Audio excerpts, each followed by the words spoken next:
Hello and welcome to Speak About the Spark, brought to you by Createschool.ie. In this series of podcasts, we talk to various talented creative people about what sparks their creativity and their process in doing what they do. My name is Justin Cullen, I'm a songwriter and musician, and every fortnight Peter or myself will be talking to someone from the field of creative arts, gaining an insight into their process and hopefully picking up some useful hints and techniques that you and I can use in our own creativity. At Createschool, we deliver workshops in movie making, stop-motion animation, podcasting and songwriting, and have been delivering these workshops for nearly 20 years. If you'd like to get in touch with us with suggestions and thoughts, please find us at Createschool on Facebook, Twitter, YouTube and Instagram, or email us at info@createschool.ie. For links to the guests and their work, or anything else mentioned in this series, go to createschool.ie/spark. In this week's episode, Peter talks to one of Ireland's most renowned folk songwriters, Declan O'Rourke. Declan tells us about his process, what it's like to revisit old songs, and what inspired him to start writing. Enjoy. Last night in a dream, Sarah ran to me. My Uncle John was there, and we were laughing against my face. I felt her chestnut-colored curve. Declan O'Rourke, welcome. Thanks, Peter. Lovely to see you. We know each other a long time back. We were involved in the IMRO Songwriters Week in Maynooth. They were great. Yeah, they were brilliant, weren't they? There was another one in Killarney. That was the initial first one. I wasn't on that one. That was great. Yeah, I heard it was. Yeah, and I remember meeting you and then seeing you get up and play. It was Maynooth, Right. wasn't it? Was it Maynooth? Was that the first place we met? In the GAR Club. I think maybe. Oh, right, yeah, in the GAR Club, yeah, in Maynooth, yeah. And just going, wow, this is cool. Wasn't it? Everyone got up and played the songs. Yeah, it was brilliant. Brilliant And then times. kind of from that, after that, we started doing song school, really, and just the whole vibe of trying to encourage people to write songs. I'm still at it around the place in schools, and it's good fun still writing songs myself, and all the girls that work with us would be songwriters. So it's really interesting, and the more, as you're a musician and songwriter, I think it's really interesting. The more you write songs, the more you get interested in the process of writing songs. Oh, yeah, and the more you like talking about it. Yeah, and how people do it, and what do you do? And so when did you start? Where did I start songwriting? Well, it kind of, songwriting came to me as a complete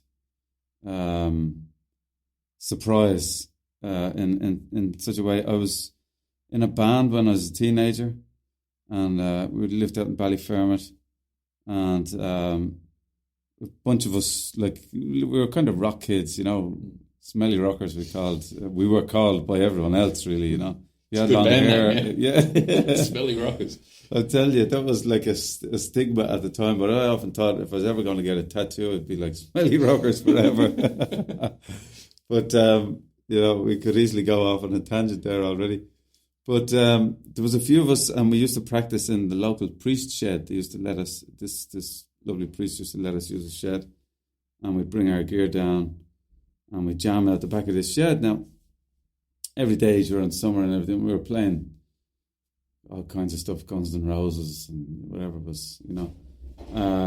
But this fella joined our band one day, and he was from town. He was a singer.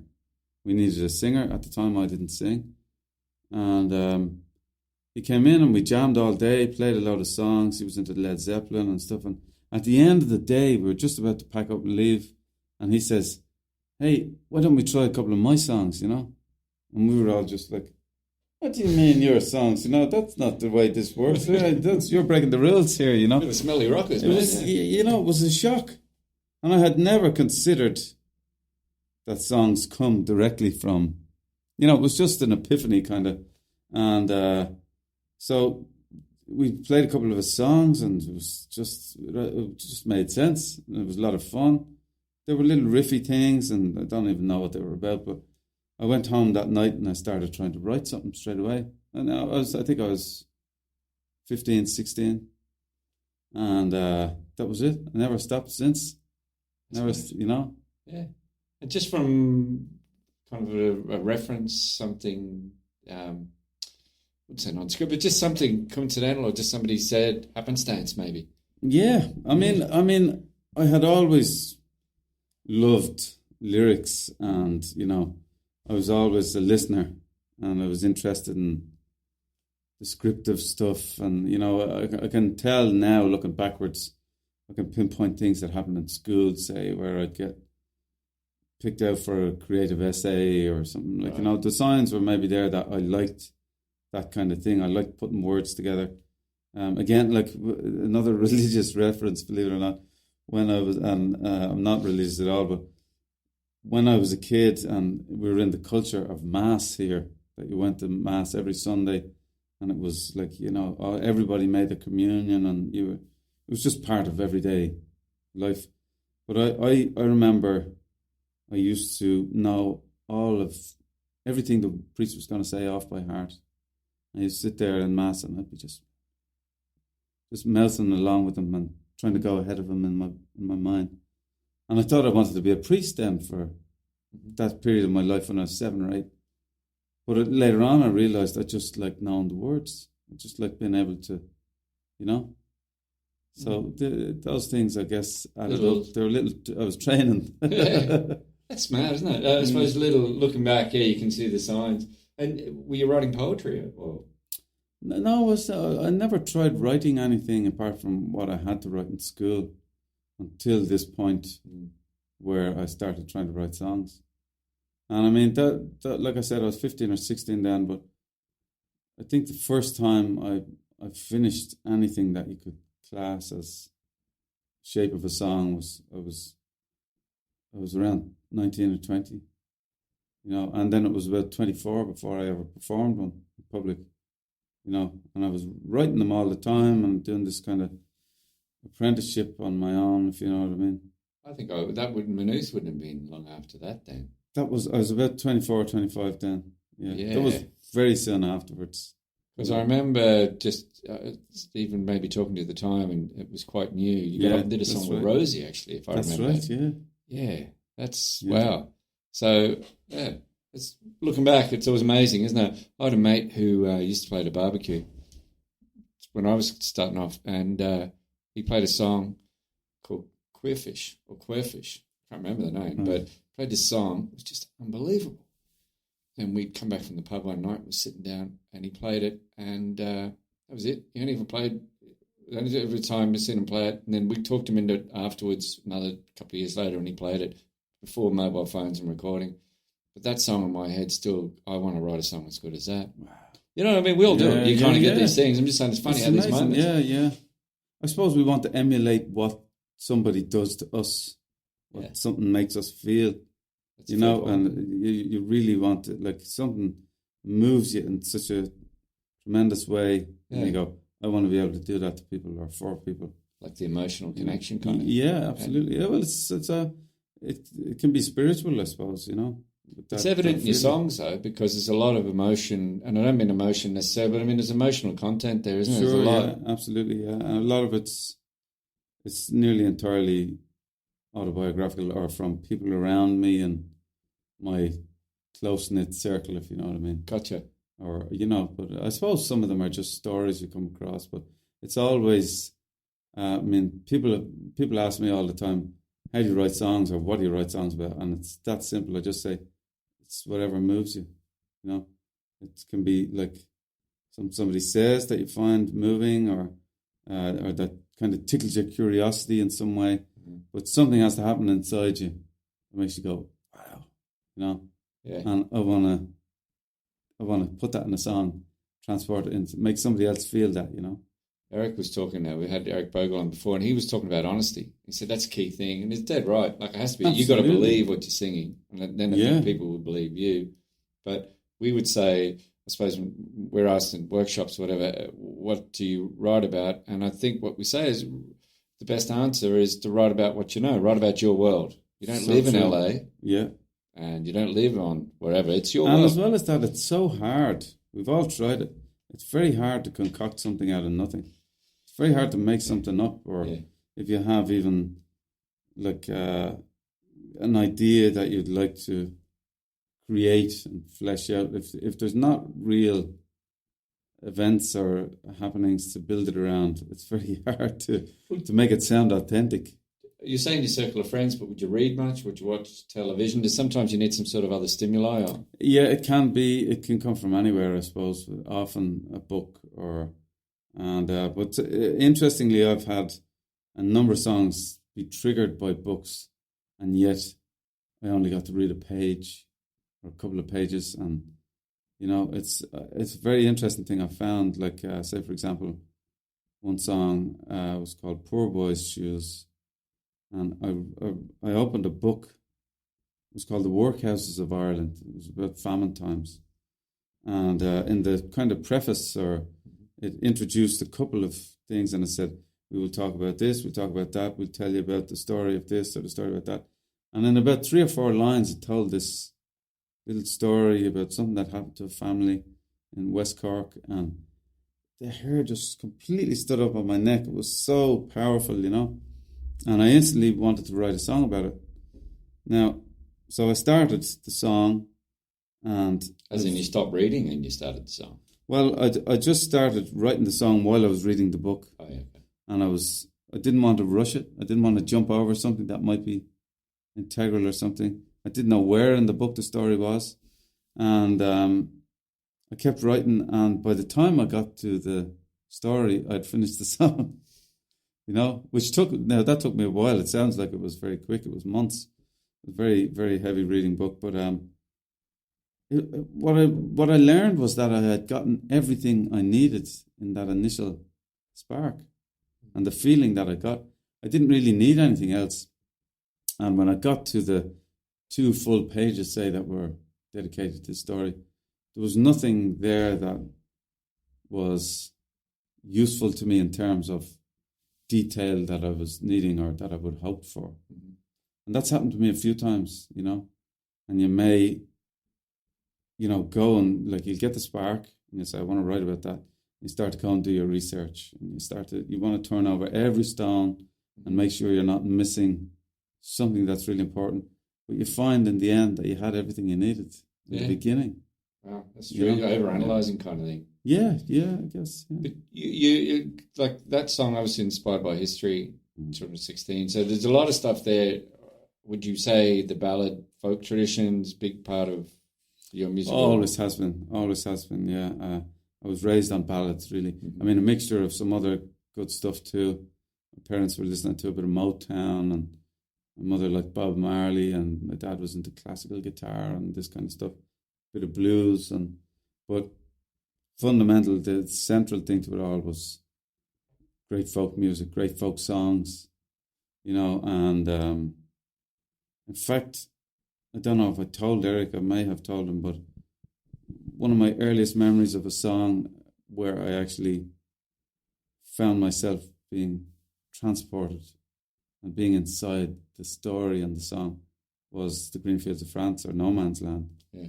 And I think that was one of those fundamental moments, where I might have thought, it's something about this process I like, Well, Eric had a lot of songs like that. I think, it's true. And to say to him, it was the first gig I ever went to. I was 10. I remember that. I met him and just been blown away. Still listen. There's not a lot of music you'd listen to. Well, okay, you've got pretty good taste there. Your mum and dad, Motown and stuff. A lot of that. It's great. Ballads are something they've survived. That's it. I think there'll always be an appetite for them because they tell stories, and that's people always love stories. It's fundamental to our way of communicating, and it's how we learn lots of things, and it's how we kind of share emotion and express things, and you just can't beat a good story. And there's a form with ballads. It's interesting, but it's still survived. And in Ireland, when I first came back, like you look at the charts, what's interesting in Ireland is that local music, Indigenous music, even really, if you say traditional music or ballads, still chart. Yeah, they still do. They do. Yeah, people that sing. It's been with us, I think, for so long, and I can't see a time when they're not going to still be popular. Guys like yourself and Damien Dempsey revisiting it, it's interesting because it's keeping it alive. Yeah. I guess in a way, I mean, it is part of the fabric of the culture, I think, isn't it? In a way, you would think because of the globalization of kind of popular music, and it's killing off some of this kind of stuff, But I think, and I hope that there will always be people who take up this kind of baton, Take the yes. I mean, myself and Damien, say for example, we were influenced by all those people, and that's why we love playing that stuff, and we've inherited it in a way, And I'm sure there's other people out there doing it, It's funny when we go around to schools, and we could literally be in West Cork, Galway, anywhere, right? Yeah. It's funny, you'll get kids who, what do you listen to? And all of the contemporary music, but there's still a real core of kids who say, oh, I still love Luke Kelly, or or I love ballads and I love stuff. And I think that's brilliant. It's amazing. A real mix, and they're not made to listen to them. They chose, like you responded to a particular type. Yeah. Tell us, when you're writing songs, like, is there a method you normally use? Like, would you write lyrics first, or? They kind of come together for me. Uh-huh. Yeah, I would kind of once I get the initial spark again, which is the thing that keeps coming up. I suppose it's the beginning of everything. But I try to, before it goes too far in either direction, either with music or words, I try to get the other one involved. Yeah. And with good songs, it happens very quickly. Yeah. And they just go, they run together all the way to the finish line, if you know what I mean. Uh-huh.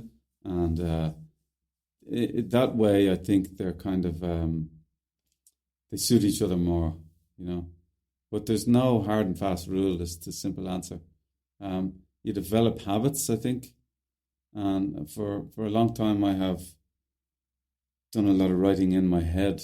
Like, I will kind of write the song in my head before I actually touch an instrument, and then I figure out how to play what I'm hearing in here, because I'm afraid of old habits getting in the way. Like, say, put your hands on the guitar and you go to a particular chord, same progression, even. You know what I mean?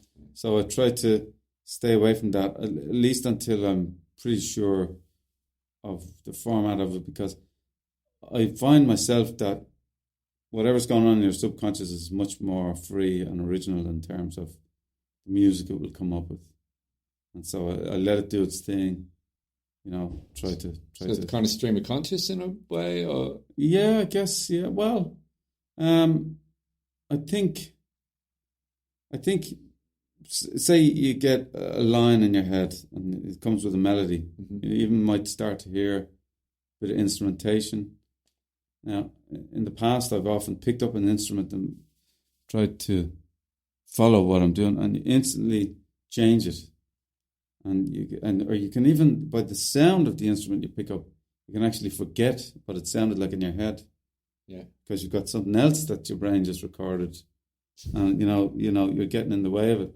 So, what I do sometimes, the easiest thing is I sync something into my phone, and I don't even often need to go back to that. It's like if you've ever noticed, a great way to remember words is to write them down, and it's like it imprints it in your brain. It's similar with the recording of it for me. You don't need to really go back and reference it. It's like it just logs it in. Does it? And you're just using like a voice recorder? Just a voice recorder on my phone, yeah. Do you use other technology for writing, or obviously recording, but for... Only recording, yeah. No, I wouldn't use anything for writing. It's just... or the only other thing I would use is the notepad on my phone. Oh, yeah, okay. It's kind of replaced the pocket notebook. You find, okay. Because, pocket notebooks have a habit of getting stuck in the wash or falling out. Exactly, yeah. Lost, A couple of them. Or you start in one pocket notebook and you finish in another. Yeah. I know, yeah. I used to love the ritual of that, though. I'd start with, and I used to be always getting presents of a nice book, and what I'd do is... ones, those kind of things, And what I would do is when I start a song, I'd go to the back of the book, scribble the notes and little bits and bobs while I was figuring it out. And when I finished with all the notes, and I'd write the song into the beginning. Oh, yeah, okay. And so eventually the two met in the middle of the book, It's like the meeting of the two minds. of a good collection of 5 or 6 of those that are full of songs, And but inevitably the phone just started to replace that, because your phone can edit the words as you go, and And would you go back to that when you come to write or record or whatever? Would you have that with you and you're flicking through looking for ideas if you need them? The phone thing? Phone, yeah. Well, by the time I record a song, it's pretty much set in stone. Okay. And I will have gigged it for some time before, and I don't know. I very rarely change words of a song once it's finished, and I find it hard to even if there are some that have gotten by. There was something you liked about them, but they weren't quite there.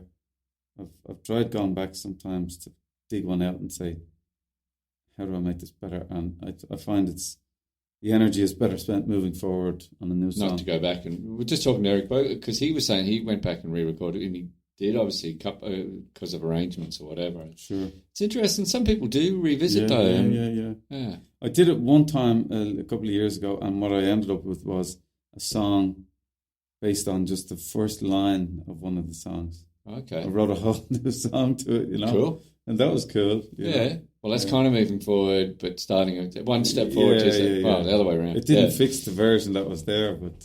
And you do co-write still, or would you? Or very little of it, but and you just reminded me there as well.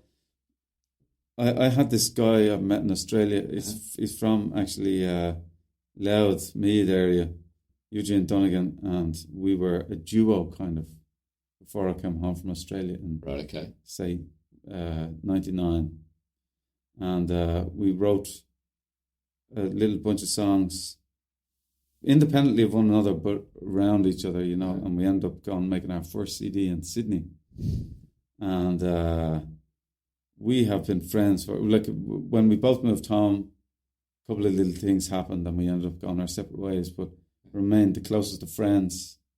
And we always had this little CD of the 6 or 7 songs we recorded, and they went down as a mix, like there was nothing you could change about them. And but recently I said to him, you know what, it's nearly 20 years ago now. I said, I think we should get together, polish up a few of the old ones, and if we can, see if there's a bit of life in them, and write a few together, because we have written 1 or 2 over the years since together. He's back in Ireland. Yeah. He came back even just before me, but he'd be one of the few people that I have co-written with and enjoyed the process kind of. And so we got together last week. Yeah. We wrote 1 song and we polished off. We played 4 from the old bunch, and we were just like little kids, That's it was awesome. Great fun. And we were like, there's loads of life in these songs. They actually, it was like they grew for now. It was like we had written them with older heads at the time that didn't suit us, And so we're going to make an album, I think, just for ourselves, 20 years, and do a little tour or something, That's brilliant. Yeah. Isn't it? But it's funny they've just sat there. Like, it's amazing. They've just sat there all the years, and, Because often you go back after 20 years and go, you'd think, particularly when you were quite formative in terms of songwriting and setting out and stuff. Only a couple of things I want to ask about. The music industry, it's changed and changing, even when you would have kicked off. Like, it's interesting to see these days, the traditional career of kind of get an album deal, blah, blah, blah, do a tour, all that kind of stuff. It's all changed and changing. I wonder, a lot of the people we'd be meeting often would be people maybe really keen starting off, a lot of teenagers, say, and amazing songwriters. And you think, well, how do you go? And I have no idea. It's such a weird, changeable career, isn't it, these days? It is. It's all up in the air at the minute, isn't it? For everybody, whether you're established or starting out. And I think the best answer is to just keep trying to make good music. Try to make the best music you can, play to as many people as you can, and it'll find a way. Hopefully, good music will find a way as long as you keep pushing it. You have to. It's it's about levels of exposure. I think it's a numbers game, isn't it? And as we see with some of the crappiest music in the world, you can actually make it stick if you get enough people to hear it and put stuff behind it. So, I mean, I've always believed, I mean, I've never felt like I've played a show anywhere and had people walk away and say, it was crap, you know. I always feel like I walk away and go, kind of did what I wanted to do there, and on various levels, one level or another, you know. And so it's simply a numbers game. I think the more people I play to, the more people are going to like this, better chance I have.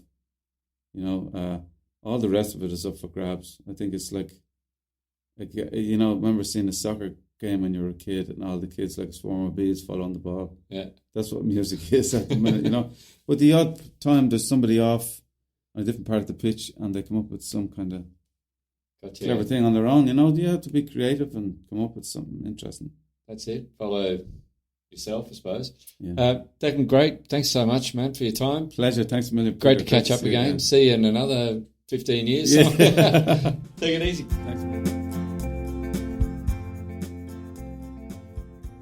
Some sound advice there from Declan O'Rourke. You can find links to some of the things he talked about, including links to his music on createschool.ie/spark. Createschool is home of creative art workshops. Our songwriting workshop has been encouraging people, young and old, to write their own songs and express themselves for almost 20 years.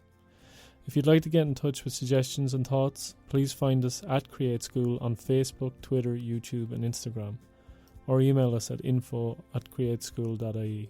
We'll leave you now with a song by Declan O'Rourke. This is Children of 16.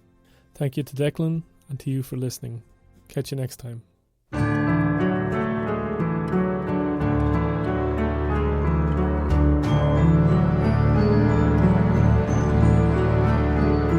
In Dublin town one Easter morn 100 years ago, the rebels led a rising from the city's GPO.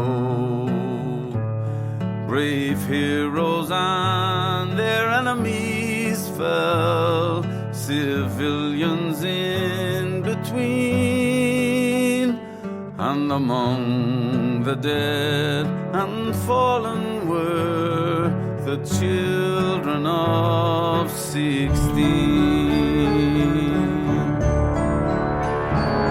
Those children of the tenement slums who daily with their pals a brazen wild brigade sprang up between the two canals.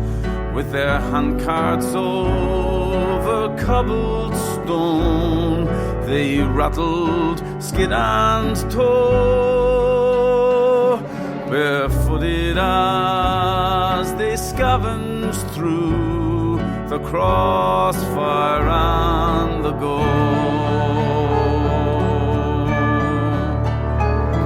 A war zone of the capital, the bombs and shelling made, and snipers' bullets pierced and whipped the sulphured April haze. There was fighting from the Union to the mill above the green, and it made a great excitement for the children of 16.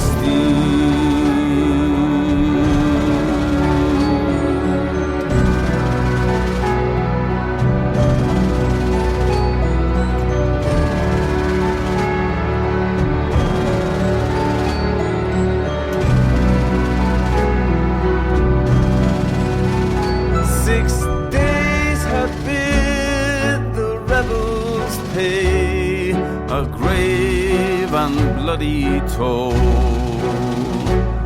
but through their blood and martyrdom republic soon was born.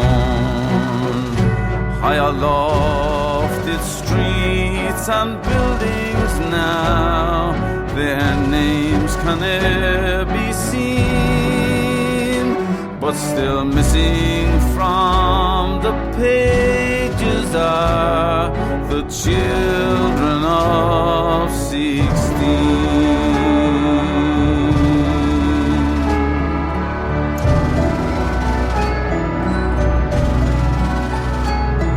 Nor Pierce, nor Clark, MacDonagh, nor the Connolly we know would rest where they remembered on a pedestal alone.